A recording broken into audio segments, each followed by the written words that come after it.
To understand this, we should see the mind as being like the empty space within a soap bubble.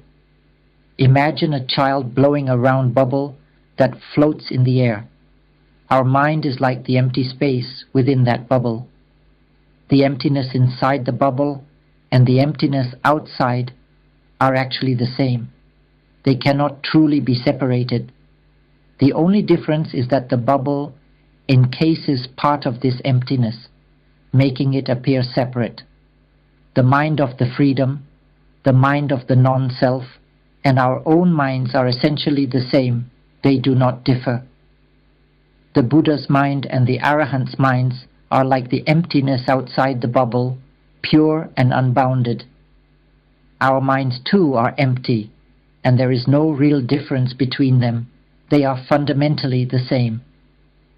However, our minds are encased within the soap bubble.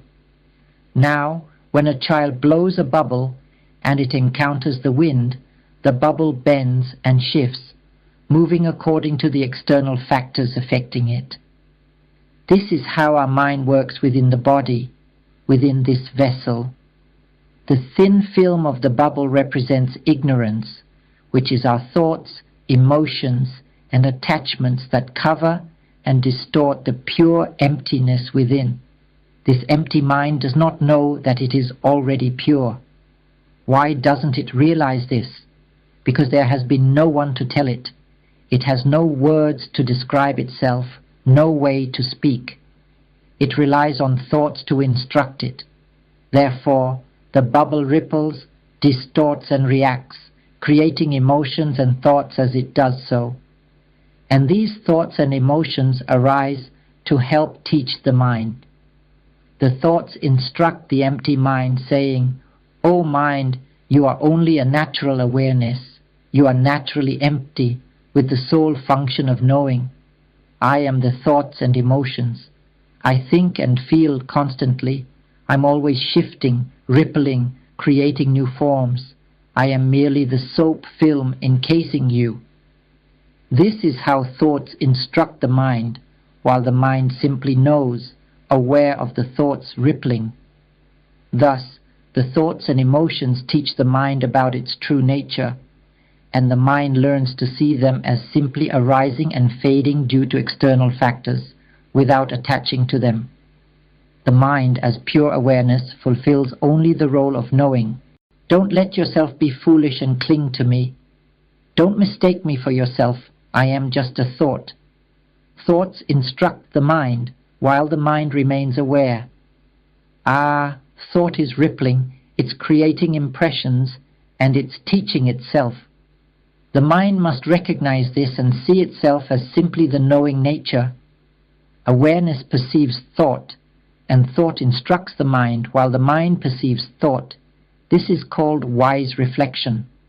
As the mind is repeatedly instructed, over and over, wisdom and understanding arise. The mind will then spontaneously gain insight, realizing, "I am merely the emptiness. I am simply the knowing nature. I am not related to the nature of thinking."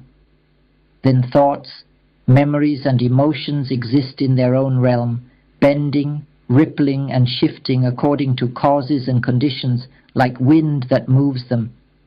They are not real. They are a natural phenomenon.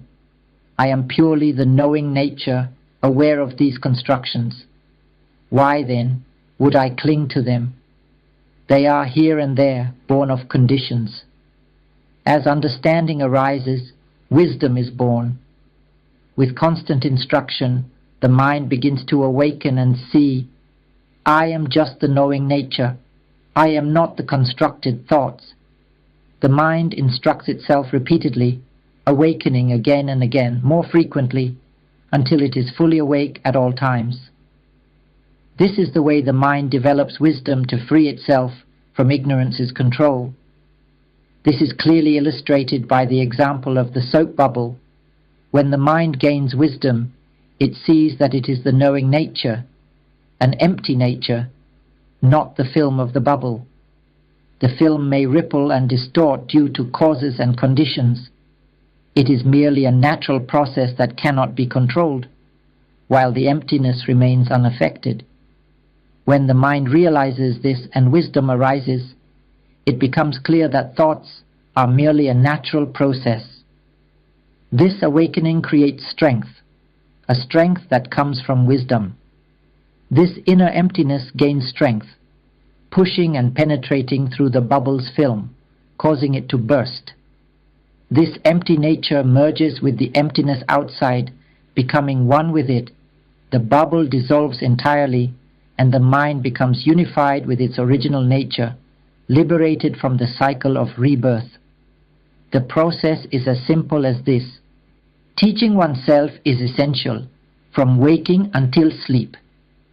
By not doing anything, I mean the mind doesn't need to consider anything else. It has only one task, to be aware of thoughts as they arise. When we say to be attentive, it doesn't mean to try to focus or force awareness. Simply understand deeply. Understanding is key. Once you truly understand, there is no need to worry.